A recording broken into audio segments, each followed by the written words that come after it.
Bueno, entonces para todos muy buenas tardes. Para comenzar la actividad en la tarde de hoy, vamos a pedir el favor a Marisita que nos regale la oración.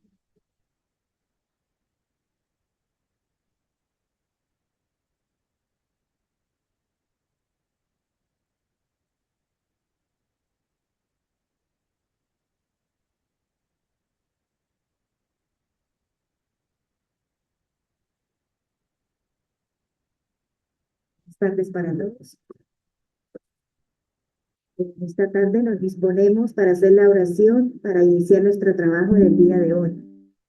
Uniéndonos de pensamiento, le vamos a dar gracias a nuestro Padre Celestial por esta oportunidad que tenemos en el día de hoy de estar en nuestro centro espírita Rutas de Luz para recibir este conocimiento maravilloso del día de hoy que nos sirva para evolución y crecimiento espiritual, tanto para nosotros los encarnados como los desencarnados que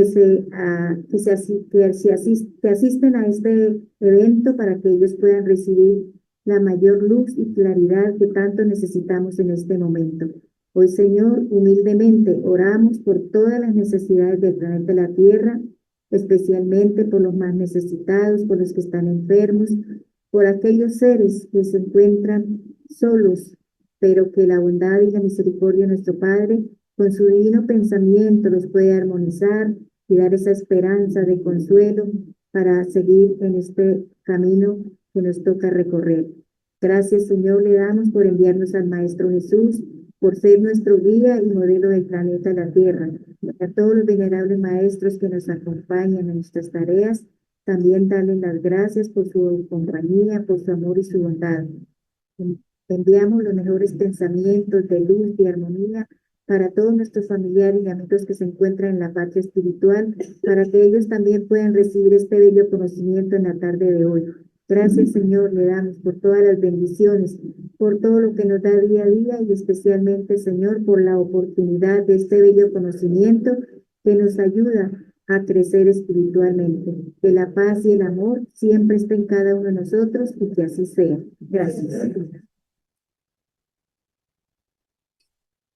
El tema para la tarde de hoy es epilepsia y obsesión bajo la misión espírita a cargo de Fabio Villarraga, que es médico. Él es el presidente de la AME Colombia y también el presidente del Centro Espírita Senderos de la Esperanza. Bienvenido, querido Fabio.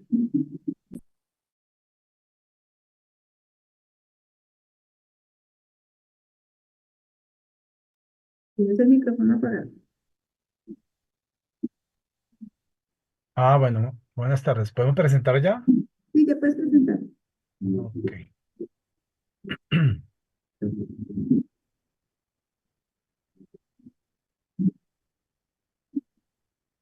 Muy bien.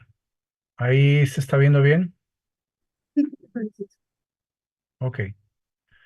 Bueno, muy buenas tardes para todos. Eh, Estamos entonces en esta tarde para el desarrollo de este tema, epilepsia y obsesión bajo la visión espírita. Muchas gracias por la oportunidad. Y unos saludos muy especiales a Germán, a la señora María y a toda la familia de Rutas de Luz que hacen parte de esta benemérita institución, eh, que es institución compañera en la Federación Espírita de Cundinamarca. Entonces, para adentrarnos en este tema, vamos a correlacionar dos aspectos que existen dentro de la humanidad. Por un lado, la epilepsia como una enfermedad y por otro lado, la obsesión como también una enfermedad de orden espiritual. Vamos a ver cuáles son esas conexiones y cómo se manifiestan en el plano, pues, de la vida, ¿no? Tanto la epilepsia que ha tenido todo un recorrido histórico en la humanidad y que representa en muchas ocasiones unos nexos profundos con temas de orden espiritual y que dentro de la doctrina espírita lo llamamos a ese tipo de perturbaciones. Kardec lo denominó obsesión como un término general para definir diferentes niveles de perturbación espiritual, ¿no? En algunos casos pueden darse estas conexiones y en muchos seguramente no. Para muchos de ustedes este será una imagen muy familiar, digamos, aquellos que les gusta algo el arte, de la pintura. eh, Él es Vincent Van Gogh, un pintor, digamos, que fue muy famoso después de su muerte, más famoso después de la muerte que en vida, porque en vida fue una vida muy corta, pero aparte de sus problemáticas mentales, emocionales que vivió, uno de los aspectos en su salud que tenía, que experimentaba, según dicen sus biógrafos, es precisamente la situación de la epilepsia. Pero también, pues vivió muchas perturbaciones diversas a través de su vida, que lo llevó inclusive a desencarnar en forma temprana, eh, alrededor de los casi 40 años. Entonces, muy, muy prolífico en sus manifestaciones artísticas, dominando técnicas muy especiales, pero digamos también muy vivaz y muy activo en todas sus problemáticas también mentales y seguro también de orden espiritual muchas veces, ¿no? Entonces, en medio de esta situación, pues él vivió y convivió con esta enfermedad de la epilepsia, que dicho sea de paso, a veces, o en muchas veces, es una enfermedad como tal, no producida, digamos, por un agente espiritual, sino producto de sus procesos de vida en otras épocas y que ahora se manifiesta, digamos, como esa irregularidad eh, dentro de las funcionalidad neuronal, las corrientes neuronales, ¿no? Entonces, hoy día se conoce como la epilepsia, pues tiene una serie de, obedece a una serie de descargas masivas en las despolarización eléctrica, digamos, que tiene todas las eh, corrientes neuronales, que tienen las redes neuronales en el cerebro, ¿no? Y desde el punto de vista espírita se conoce pues las diferentes conexiones que estas redes neuronales tienen con el tema de la mediunidad, especialmente los centros de fuerza, los centros neurofluídicos, coronario, frontal, laríngeo, cardíaco, que son, digamos, como los superiores y que tienen una interconexión muy especial también con los planos espirituales, ¿no? Por eso entonces es sabido que, sobre todo entre los libros de Manuel Filomeno y Miranda, hablan de diferentes eh, puntos sobre los cuales los técnicos de esos procesos obsesivos o esas metodologías obsesivas escogen para generar esos plugs, que son esas interconexiones, como cuando enchuflamos algo a la pared, en esos enchufles, también hay especialistas dentro de esta parte negativa, como narra Manuel Filomeno Miranda, y que generan esas facilidades para poder generar los procesos perturbadores. Y dentro de esas diferentes manifestaciones que un proceso perturbador generar, puede generar un proceso similar a unos movimientos convulsivos que precisamente este autor llama en algunos de sus libros como pseudoepilepsia, porque no es una verdadera epilepsia, sino es una falsa epilepsia, sino que la interacción vibratoria, la interacción de los campos vibratorios densos de ese perturbador sobre el campo eh, vibratorio de la persona genera, digámoslo así, un cortocircuito, digamos, que se manifiesta en una descarga, digamos, de esa corriente, digamos, a nivel de la corteza cerebral y genera una manifestación convulsiva, un episodio convulsivo de determinada magnitud. Eso, cuando es dado por una interferencia de tipo espiritual, se llama entonces una pseudoepilepsia.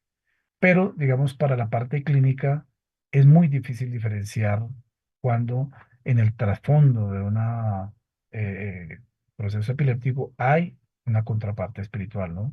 Se necesitarían, digamos, unos equipos especiales de seres humanos con facultades mediúnicas que permitieran ver el trasfondo de una situación así para poder identificar, además de otros signos que pueden darse por los procesos obsesivos, ¿no? Entonces podemos encontrar muchas definiciones, ¿no? Esta es de la Organización Mundial de la Salud, que dice que una epilepsia es simplemente una crisis cerebral consecuencia de una descarga neuronal excesiva, una descarga en esos niveles eléctricos de la membrana de las neuronas que siempre funcionan a través de un sistema de polaridades y entonces esa descarga se produce a todo lo largo de la red neuronal. Y si es en la región motora, entonces habrá movimientos.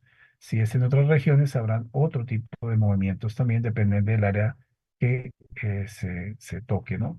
Ahí ustedes ven en estas eh, imágenes, sobre todo, los puntos de descarga, es el punto donde se origina la descarga, que se llama descarga epileptógena, o sea que genera un proceso, una crisis epiléptica y está así en diferentes lugares dependiendo del tipo, digamos, de epilepsia que sea, ¿no? Entonces, esto, digamos, para poder entender que aunque la estructura esté bien del cerebro, lo que no está funcionando bien es esa parte funcional eléctrica, digamos, que está allí, comandando siempre todos los procesos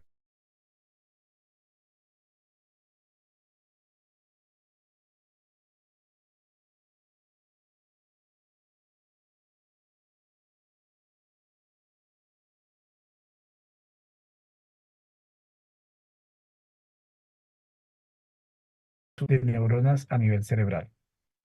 Esta consiste en fenómenos anormales, bruscos y transitorios, que incluye alteraciones de la conciencia. Estamos diciendo que hay otras definiciones. Sí, cuando hay algo me avisan. Otras definiciones de esta Liga Internacional contra la Epilepsia, que todas en realidad tratan aspectos similares, ¿no? Eh, Aquí hablan de que es una descarga excesiva de neuronas a nivel cerebral, es similar a la anterior, pero aquí ya también habla de unos fenómenos anormales bruscos y transitorios, que es lo que uno observa, ¿no? Digamos, uno a veces ve a una persona que le da una convulsión en la calle y uno procura ayudarle, entonces está esos movimientos bruscos que no son controlados por la persona porque la persona entra en un estado de inconsciencia durante ese lapso, ¿no? Y no tiene recuerdos, digamos, del episodio como tal, porque la parte queda excluida, la parte de la conciencia, ¿no? Entonces, y son pues observados, digamos, por las personas que están a los lados. Aquí apenas para que veamos que la complejidad de la epilepsia es una situación, decir epilepsia es decir un nombre muy general, ¿no? Como decir que un niño tiene fiebre. Hay muchas causas de fiebre. Decir que tiene epilepsia o convulsiones, hay muchas clasificaciones dentro de la misma epilepsia, ¿no? En general, se clasifican dentro de las crisis parciales, que son parciales porque cogen una parte del cuerpo, o generalizadas cuando cogen todo el cuerpo, ¿no?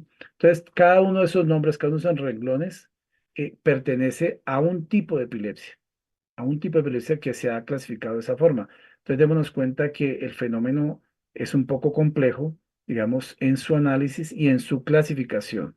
Cuando alguien tiene epilepsia, entonces hay que clasificar esa epilepsia, porque a veces, muchas veces, según la clasificación, también es el tratamiento, ¿no? Entonces, por eso ahí vienen y se dan una serie de factores que intervienen para comprender mejor esta enfermedad. Como decíamos, algunos casos pueden ser secundarios a perturbaciones espirituales o pueden coexistir situaciones en las cuales hay una causa espiritual, digamos, de la enfermedad, pero también hay una perturbación, ¿no? Y entonces ya es una coexistencia allí. Muy bien, entonces vamos a ver estas estadísticas así en forma general y rápida. ¿Qué tan frecuente es la epilepsia? Se calcula que por cada 1.000 habitantes hay entre 2 y 57 casos por 1.000 habitantes. el de esos, digamos, el 30-40% de las crisis son generalizadas, o sea que cogen, digamos, y abarcan toda la conciencia, ¿no? De la persona. Las crisis parciales son un poco más frecuentes, pero mire que hay un rango entre un 8 y un 30% de casos de epilepsia que no son clasificables, por más que les hacen exámenes y electroencefalogramas y tan X y Y exámenes, no pueden clasificarlos en ninguna de esa clasificación que vimos anteriormente, que es un poco compleja. De tal forma que eso nos dice que esta es una situación muy, muy, muy difícil para tratar y para, obviamente, curar, ¿no? Porque generalmente la persona que tiene epilepsia, si la causa, digamos, digamos, espiritual en sí mismo del ser que ha acumulado ese débito y se está expresando de esa forma, es una enfermedad que va a acompañar a la persona durante la existencia, ¿no? Entonces, eso por esta parte. Entonces, de otra forma, la epilepsia se puede catalogar como esencial o secundaria. Esta palabra idiopática es porque cuando no se sabe qué es, se les coloca ese adjetivo idiopático. Entonces, una epilepsia que sea idiopática es porque no se sabe cuál es la causa, ¿sí? Esa es la esencial. Y la secundaria es que cuando la epilepsia es secundaria a otro problema. Entonces, por ejemplo, una masa en el cerebro que esté creciendo, un tumor que esté creciendo, una infección que produzca una meningitis de las membranas que recubren el cerebro y que se meta un virus allá, una bacteria, un hongo, puede irritar la capa superficial del cerebro y producir convulsiones. Esas convulsiones, ese tipo de epilepsia, son epilepsias secundarias. ¿Secundarias a qué? Al trauma, a la infección, al tumor. Entonces, por eso, esa es la diferencia, ¿no? Y si fuéramos amplios en este sentido, podríamos decir que además de esas dos, o dentro de esas dos, sobre todo la primera, podría caber la epilepsia de tipo espiritual por perturbación espiritual, ¿no? Como está escrita en los libros espíritas, ¿no? Entonces, esa sería una causa que sí puede ser curable 100%, a diferencia de estas otras que tienen unas causas diferentes y que no son curables 100%. Veremos que estas son de las múltiples causas que ha estudiado la medicina a través del tiempo, causas de herencia, digamos, hay factores de riesgo hereditables, eh, familias donde hay varias personas que convulsionan, que tienen crisis de epilepsia y uno dice, bueno, ¿será que hay herencia o será que son espíritus comprometidos con problemas similares, ¿no? Entonces, se reúnen por sintonía y obviamente obedece también a factores hereditarios. Malformaciones, errores congénitos del metabolismo. Si un niño se queda sin oxígeno, puede generar, digamos, lesiones allí que generan a la larga convulsiones también, ¿no? La falta de oxígeno. Y así, hay una serie de causas de la epilepsia que han sido estudiadas, pues, por la medicina a través del tiempo, ¿no?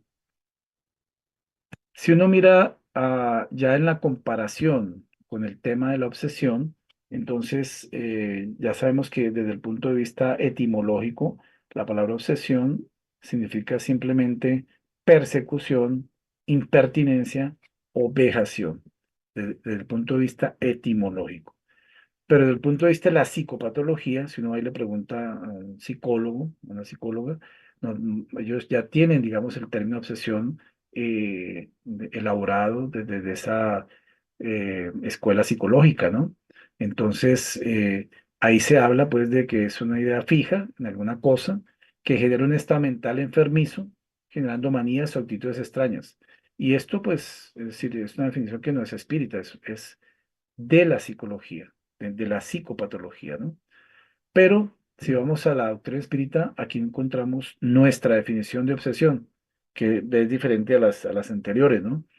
Y en lo personal, la que más me gusta de las definiciones que hay, o que nombra Kardec, es esta primera frase, que dice que la obsesión es la acción persistente que un espíritu malo ejerce sobre un individuo.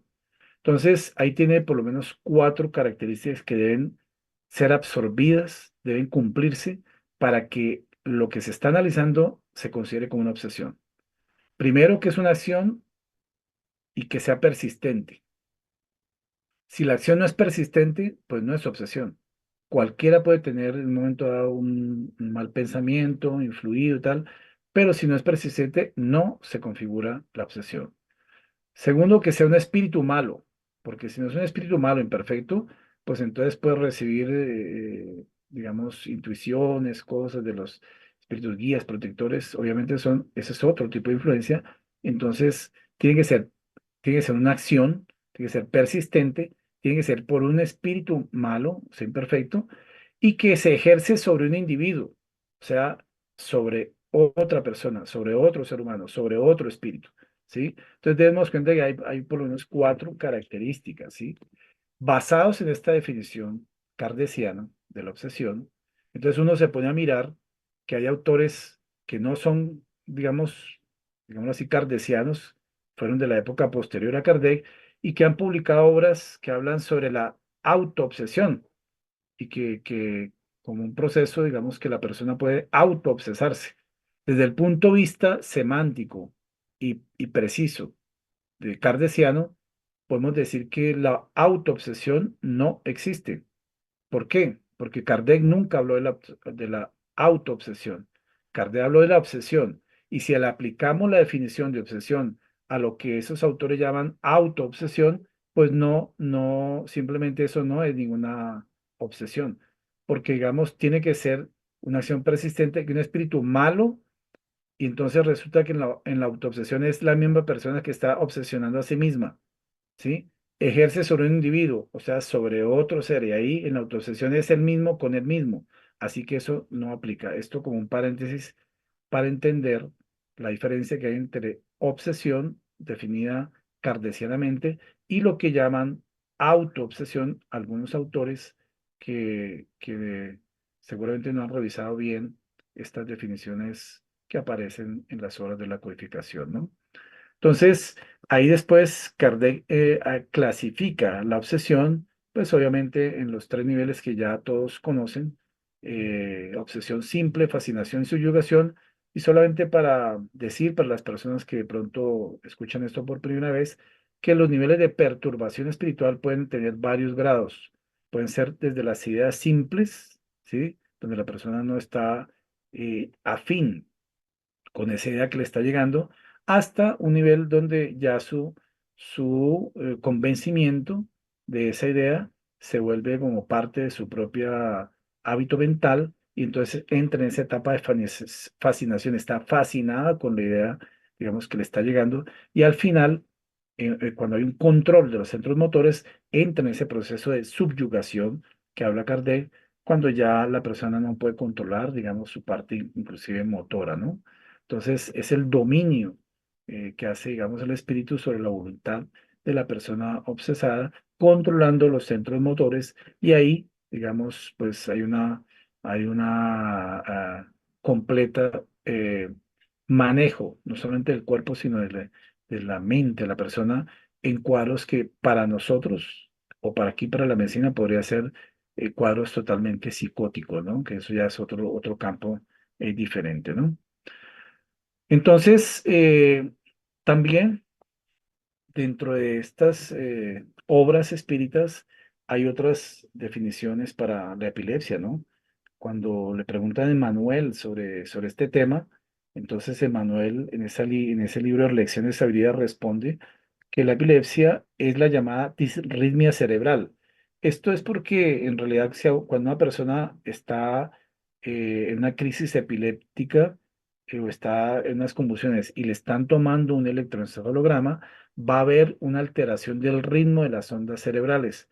Normalmente están las ondas gamma, delta, teta, y esas tienen unas particularidades. Pero, digamos, en la disritmia cerebral, que sería la epilepsia, entonces hay una alteración de ese ritmo. Por eso Manuel la llama de esta forma disritmia cerebral y algunos autores también, ¿no? Eh, entonces, dice que esta disritmia cerebral está en el proceso obsesivo, digamos, cuando hay esa perturbación espiritual y que llega a formar una pseudoepilepsia, si le toman a la persona un electroencefalograma, van a ver esas características de ondas agudas y altas que pueden observarse en ese trazado, porque el trazado el electroencefalograma es un trazado, digamos, que se hace en forma similar al del electrocardiograma, donde colocan unos electrodos y de ahí, digamos, los impulsos eléctricos que hay a nivel de la corteza cerebral son tomados, son recogidos por esos electrodos y se vuelven gráficamente unas ondas, ¿no?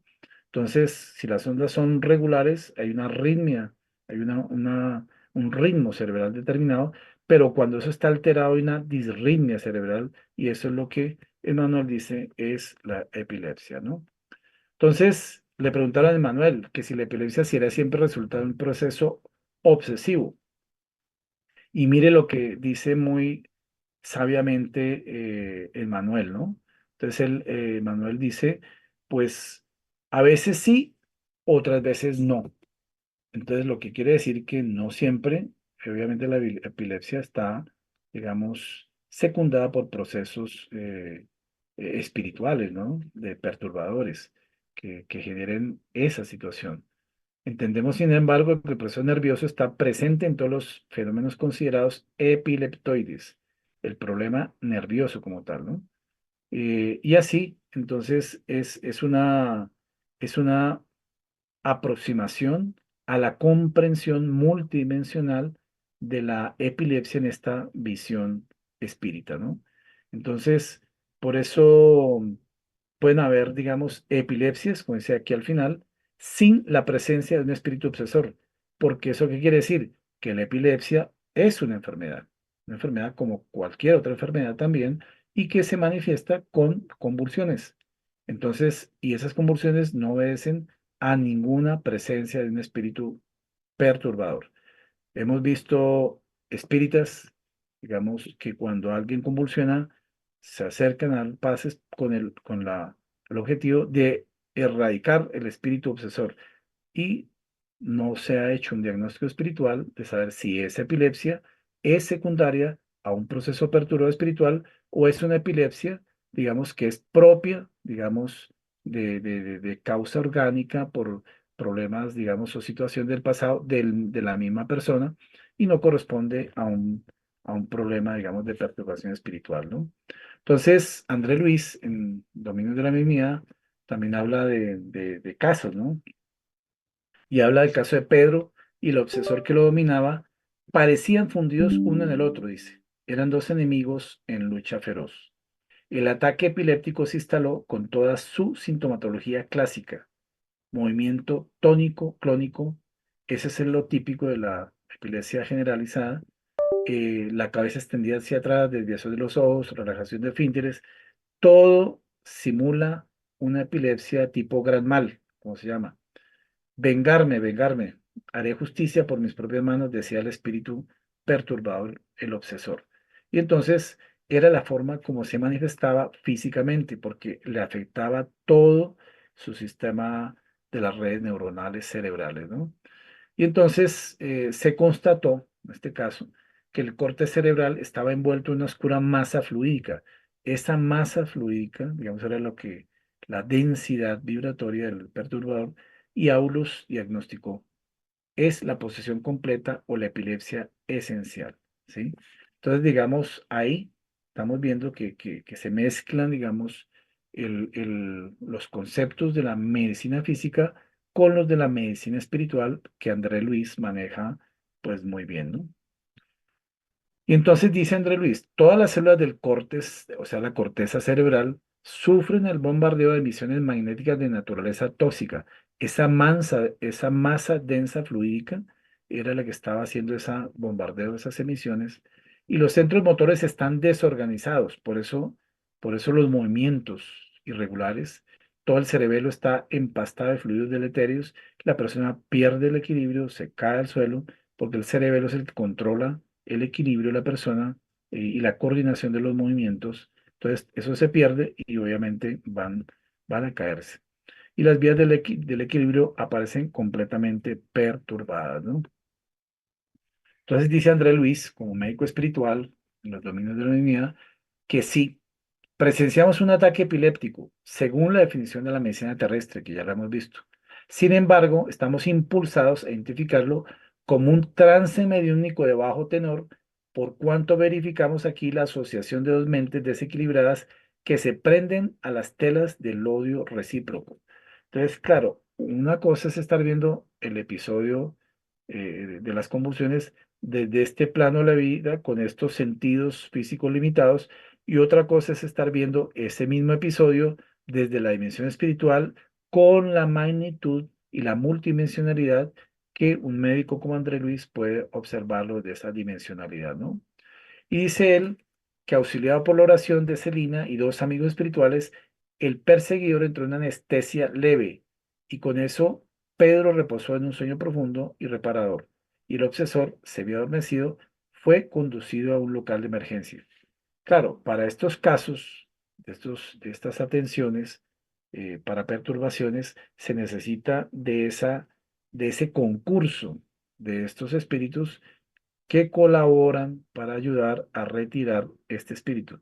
No tenemos y nadie tiene todavía la jerarquía espiritual que tenía el Maestro Jesús cuando él decía, retírate, espíritu inmundo, y no vuelvas a este cuerpo. La persona inmediatamente recuperaba toda su condición neurológica y de conciencia, ¿no? Entonces, en cuanto a la enfermedad, el benefactor esclareció que después de un esfuerzo de mejoría, los accesos de posesión podrían extinguirse. Sin embargo, los fenómenos más leves de epilepsia secundaria continuarían, emergiendo por algún tiempo en virtud de los recuerdos más fuertes de la lucha. Y ahí está diciendo que retiraron ya el espíritu obsesor, pero a pesar de que ya las manifestaciones más fuertes, digamos, de las convulsiones no se van a presentar, van a generarse por algún tiempo algunos fenómenos más leves epileptoides, ¿no? Y entonces, aunque el diagnóstico es puramente clínico, aquí en la fase de la condición humana, de la medicina, hay pruebas que pueden ayudar a complementar la sospecha clínica e identificar la causa responsable. ¿Qué exámenes se pueden pedir? Y digamos, hay muchos más seguramente hoy día. Eh, Exámenes que van a visualizar todo el sistema nervioso central principalmente, ¿no? Técnicas como el electroencefalograma, digamos, para captar esas ondas regulares o no en determinados sitios, porque ponen hartos cables y electrodos sobre la superficie del cráneo. Técnicas de neuroimagen, de los TAC, las resonancias nucleares magnéticas, la tomografía de emisión de positrones, la tomografía computarizada por emisión de fotón simple. Todas esas son neuroimágenes que permiten visualizar el cerebro generalmente y sus meninges y todos sus envoltorios, de tal forma que pueden aparecer y pueden verse allí imágenes que sean la causa que se encadena la convulsión, ¿no? Entonces, por eso siempre hay que hacer todos estos exámenes y no limitarse al hecho de que tómese todas las drogas para las convulsiones sin saber, digamos, si aquí puede haber algo más en estas neuroimágenes. Estas son algunas de las neuroimágenes que pueden verse. Y ahí en esos colores más resaltados, eh, más amarillos, se pueden ver las áreas de descarga epileptógena que se ocurren en esas regiones cerebrales, ¿no? Entonces, vemos aquí otros puntos, digamos, donde se inicia la, la descarga masiva que genera la convulsión y que produce la pérdida de la conciencia de la persona, ¿no? Entonces, para abordar, digamos, en estos últimos minutos, en cuanto al tratamiento, pues obviamente siempre después de un diagnóstico viene un plan de manejo, y hay muchos, digamos, eh, drogas que se han desarrollado para los tipos de epilepsias hoy día hay muchas más que se han sido desarrollando porque la farmacología es una ciencia, digamos, en pleno desarrollo, que están especificando cada vez más los sitios y las áreas y las regiones, inclusive la neurona, donde actúan estos medicamentos para poder controlar los diferentes tipos de convulsiones, ¿no? Entonces hay unos medicamentos que son más especializados para la epilepsia tipo gran mal, o sea, las generalizadas, y otras para las que son pequeño mal, o sea, que son parciales, que se generalizan, ¿no? Entonces, y ahí pues hay una gama muy grande en ese sentido. Pero también hay que aquellos que en algunos casos recurren a cirugías, digamos, cerebrales que desconectan una parte del cerebro de otra para poder, digamos, evitar que la descarga, digamos, pase generalizadamente de un lado a otro, son los tratamientos quirúrgicos. Entonces, en unos casos será extirpación del área epileptógena. ¿Cuál puede ser un área epileptógena? Por ejemplo, cuando hay parásitos, digamos, que hacen ciclo en el cerdo, los cisticercos, que llegan hasta el cerebro y se depositan allí, estos cisticercos se convierten en un foco epileptógeno. Epileptógeno significa que genera epilepsia. Génesis y epilepsia, genera epilepsia, origina epilepsia. Entonces, un área epileptógena es un área que está generando un punto de descarga que se puede generalizar y de una crisis que sea parcial se convierte en general. Entonces, ¿qué tienen que hacer en eso? Muchas veces tienen que quitar el foco epileptógeno. Ya se conoce, está identificado y se retira ese foco epileptógeno para que cesen este tipo de, de lesiones o de manifestaciones, ¿no? Entonces, esa área también se puede desconectar. Entonces, cuando veíamos en la diapositiva anterior que cortan, digamos, el cuerpo calloso, que es una estructura que une los dos hemisferios, y entonces son situaciones de tratamiento quirúrgico para las epilepsias. Ahora, para hablar de esta epilepsia de causa espiritual, ¿no? Veíamos que ya es otro nivel, ¿no? Este es de un caso, se llama el niño Marcelo, niño bondadoso, obediente, dócil y con ternura. Desde los 14 años presenta fenómenos epileptoides, ¿sí? Resulta que en vidas pasadas había tenido un exceso de autoridad, no utilizó la inteligencia para confortar o socorrer, precipitándose en caprichos criminosos. O sea, se comprometió frente a la ley de causa y efecto. ¿Lo hizo con qué? A través, digamos, del uso de su inteligencia, la utilizó mal. Y el órgano símbolo de la inteligencia es el cerebro. Entonces resulta que sobre ese mismo cerebro recae, digamos, por ley de causa y efecto, como un efecto boomerang, todo lo que hace, digamos, en mal, criminalmente hacia otros, se vuelve sobre sí mismo y entonces afecta la estructura de su cerebro periespiritual. El doctor Carlos Delgado lo llamaría el cerebro invisible. Entonces, pues es el mismo cerebro, ¿no? Y entonces, numerosas víctimas de Marcelo lo aguardaban en el más allá y lo retuvieron por largo tiempo en zonas inferiores, causando desequilibrios en su organismo periespiritual. Entonces, claro, en su vida, donde cometió tantas desmanes, pues ganó muchos enemigos que lo esperaron en el periodo entre vidas y allá lo tuvieron, como dice, por largo tiempo en zonas inferiores, causándole los desequilibrios a nivel perispiritual. Y esto está escrito allá en el libro Misioneros de la Luz, ¿no? Entonces, pero Marcelo no se dejó abatir, encontró los antídotos necesarios al problema por el hábito de la oración, por el entendimiento fraterno, por la práctica del bien y por la espiritualidad superior. Claro, para él llegar a este nivel de comprender que estos eran los antídotos, ya había pasado por esas experiencias difíciles de las influencias a las que había estado sometido. Y entonces ya llega a otro nivel de comprensión y se da cuenta que tiene que cambiar hábitos, que tiene que orar por todos aquellos a quienes hizo daño, tratarlos fraternalmente, hacer el bien que no hizo y entonces así elevar su nivel espiritual y moral, ¿no? Entonces, durante el sueño, el acercamiento de entidades espirituales sombrías les desencadena el ataque epiléptico nocturno. Entonces, esta es una de las causas que explica por qué algunas personas convulsionan más en la noche que en el día, ¿no? No había tenido necesidad de hacer uso de hipnóticos ni de remedios comunes empleados para ese mal, porque ha recibido auxilio constante del mundo espiritual. Entonces, cuando la medicina encuentre, digamos, todos estos complementos, seguramente va a coayudar bastante, no solamente en el manejo, en el enfoque, sino en el tratamiento. Por esto se habla del tratamiento espiritual y todo esto lo describen en la obra Misioneros de la Luz cuando hablan de este caso, ¿no? Entonces dice Andrés Luis, tenemos millones de personas irascibles que por el hábito de encolorizarse fácilmente vician los centros nerviosos fundamentales por los excesos de la mente sin disciplina, convirtiéndose en portadores del pequeño mal, en dementes precoces, en neurasténicos de diversos tipos o en enfermos de franjas epilépticas que andan por ahí al ser educados mentalmente para la corrección de las propias actitudes internas, les sería tratamiento más eficiente y adecuado.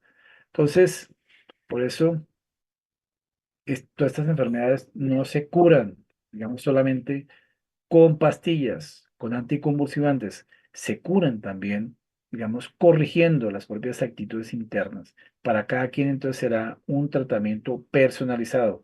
Aquí alguien tiene tipo gran mal y a todos les dan carbamazepina, ácido valproico, fenitoína, etc. Les dan las mismas drogas para el mismo diagnóstico, ¿sí? Pero las personas son diferentes y las personas tienen que recibir tratamientos espirituales diferentes y tienen que tener un proceso de reforma interior diferente porque cada quien tiene una causalidad diferente, ¿no? Entonces, todo eso es tratado a través de esta parte de lo que llama Andrés Luis, la psiquiatría iluminada, que coloca el espíritu inmortal como centro de las enfermedades y aconseja, en el caso de las lesiones periespirituales, que se remonte al origen de las perturbaciones, no a golpes simplemente verbalísticos, pero sí socorriendo a los enfermos con la fuerza de la fraternidad y del amor, a fin de que tengan fuerzas para modificarse, reajustando las propias fuerzas. Por eso es el nombre de psiquiatría iluminada. La psiquiatría debe estar iluminada por todos estos componentes, digamos, de orden espiritual para enfocar multidimensionalmente las diferentes patologías. Porque una epilepsia crónica, las convulsiones crónicas llevan a un deterioro de la parte cognitiva y mental de la persona. ¿Por qué? Porque se está alterando el órgano efector de la inteligencia del espíritu, de la inteligencia espiritual. Y si el órgano está afectado, la transmisión de todas las manifestaciones del espíritu van a estar limitadas y eso genera entonces una disminución de el componente cognitivo de un ser humano, ¿no? Entonces, eh, miremos que dentro de las diferentes curaciones, Jesús se hizo muy conocido precisamente porque trató endemoniados, trató personas que estaban, digamos, con el compromiso mental profundo, abatidos por esas convulsiones. Y él, pues obviamente con su visión profunda, con su doble vista, con su evidencia, podía observar que en el trasfondo de ese ser abatido allí por esas convulsiones, había un espíritu, digamos, o no, que le estaba generando la situación. Y de esa forma, pues logra curar, dentro de las muchas enfermedades, también cura a las personas con epilepsia. Y este es un caso que está allí en Marcos, de Marcos 9 versículos 14 al 29, ¿no? ¿Y qué dice él allí? Como narra Marcos, que es uno de los evangelistas, el caso. Dice que cuando llegó donde están los discípulos, vio una gran multitud alrededor de ellos y escribas que disputaban con ellos.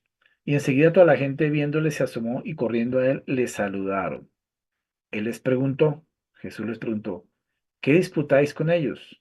Y respondiendo uno de la multitud dijo, Maestro, traje a ti mi hijo que tiene un espíritu mudo, el cual donde quiera que le toma le sacude y echa espumarajos y cruje dientes.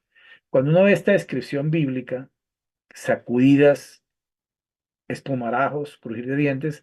Eso es lo que hace, digamos, un caso de una epilepsia tipo gran mal. O sea, la persona está sacudida, son esos momentos que se llaman tónico-clónicos, o sea, se sacuden y, digamos, la fricción que hace con los dientes empieza a botar, digamos, la saliva por la boca, ¿no?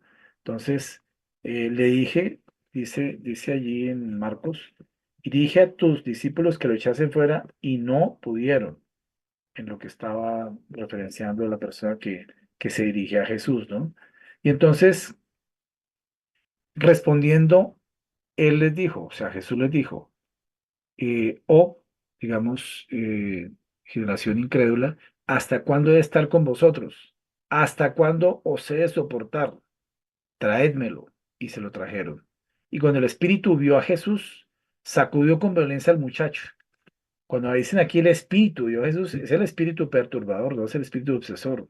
Sacudió con violencia al muchacho como con ese desafío. Quien cayendo en la tierra se revolcaba echando espumarajos. O sea, estaba presentando, digamos, un episodio, digamos, convulsivo general, ¿no? Y Jesús preguntó al padre, ¿cuánto tiempo hace que le sucede esto? Y él le dijo, desde niño. Y muchas veces le echan en el fuego y en el agua para matarle. Pero si puedes hacer algo, ten misericordia de nosotros y ayúdanos. Era el pedido de un padre, digamos, en favor de su hijo que llevaba años con ese sufrimiento, con eh, esas vivencias tan profundas y tan dolorosas que un padre y una madre pueden experimentar por un hijo así, ¿no? Entonces, en ese sentido, Jesús le dijo, si puedes creer, al que cree, todo le es posible. E inmediatamente el padre del muchacho clamó y dijo, creo. En estos espacios, pues Jesús estaba midiendo qué tanta fe podría tener la persona, porque sin fe no hay curación. Digamos, una persona se cura cuando tiene fe en sí mismo, fe en Dios, fe en la metodología, fe en el entorno, digamos, es una fe que se presenta multidimensionalmente, ¿no? Entonces, por eso pregunta que si cree y él le dice, creo. Y cuando Jesús vio que la multitud se agolpaba, reprendió al espíritu inmundo. ¿Cuál es el espíritu inmundo? El espíritu obsesor, inmundo o imperfecto. Y Jesús le dijo, espíritu mudo y sordo, yo te mando, sal de él y no entres más en él.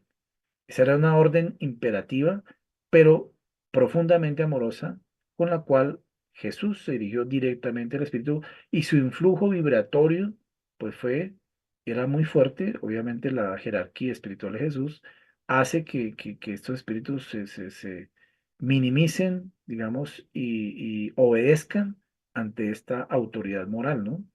Entonces el espíritu clamando y sacudiéndole con violencia salió y él quedó como muerto, de modo que muchos decían, está muerto. Pero Jesús, tomándole la mano, le enderezó y se levantó.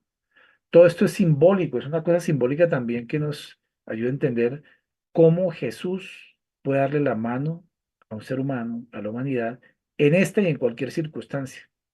Le enderezó y se levantó. Le enderezó porque, digamos, le ayuda, digamos, a corregir todas sus imperfecciones, para enderezarle el camino, para corregirle sus hábitos viciosos, para mostrarle el camino, la verdad y la vida. Y se levantó. Cuando él se levanta es cuando empieza a crecer moral y espiritualmente. Había estado, digamos, vejado, había estado perturbado, había estado siendo el blanco de ese espíritu perturbador, porque tenía sintonía de alguna forma y necesitaba enderezarse, necesitaba levantarse, pero necesitaba esa mano, esa fuerza que le ayudara y la claridad espiritual. Entonces, por eso Jesús, tomándole la mano, le endereza y le levanta, ¿no? Entonces, cuando él entró en la casa, sus discípulos le preguntaron aparte, hablando de este mismo caso, ¿por qué nosotros no pudimos echarle fuera? Y él les dijo, este género con nada puede salir, sino con oración y con ayuno. Y ahí hay, como dicen, mucha tela para cortar en esa respuesta que da Jesús, ¿no? Este género con nada puede salir. ¿Este género de qué? Género de espíritus. Son espíritus muy profundos, negativos, imperfectos. Dice, con nada puede salir, o sea, le pueden hacer paz, le pueden hacer esto, lo otro. Entonces, ¿por qué con oración y con ayuno?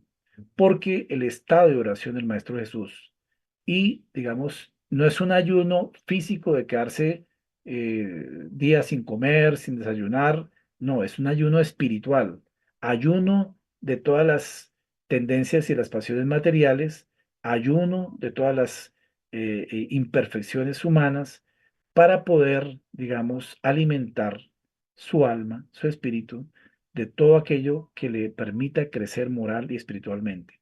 Cuando un ser humano toma ese camino, digamos, ya está, digamos, con un nivel vibratorio que sirve, digamos, como terapeuta, como lo hacía el Maestro Jesús, como el gran terapeuta de la humanidad, porque él vivía en oración y en ayuno. Entonces, ahí entendemos cómo el Maestro Jesús, pues obviamente, dentro de esas bienaventuranzas que expresó muy bien allá en el Sermón de la Montaña, decía, bienaventurados los afligidos, porque de ellos será el reino de los cielos, ¿no? ¿Y qué más aflicción que padecer una epilepsia o no es sino, digamos, tener, digamos, un poco de interacción con los familiares, con la madre, con el padre, con el hermano, de alguien que esté constantemente expresando estas situaciones epilépticas y estas crisis epilépticas que se convierten en un drama personal, en un drama familiar, en un drama laboral, social, socioeconómico. Es una aflicción profunda que la persona tiene que tener fuerzas y llenarse de mucha espiritualidad para poder sobrepasar estos episodios, ¿no? Entonces, por eso todo lo que encontramos en el capítulo 5 del Evangelio según el Espiritismo constituye un legado terapéutico para la comprensión profunda de esta y otras aflicciones humanas, ¿no? Entonces, por último, queremos entonces invitarlos a este sexto seminario de salud y espiritualidad que tendremos en la AME Colombia precisamente el día 8 de septiembre del 2024 y allá los esperamos a todos para desarrollar estas diferentes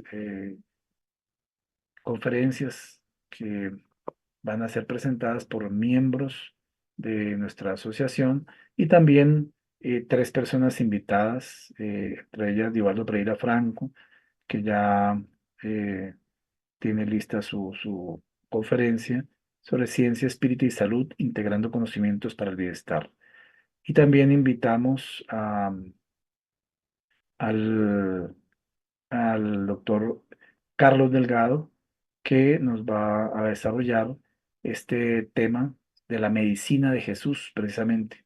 Entonces vamos a ver cómo él enfoca esto desde el punto de vista neurocientífico.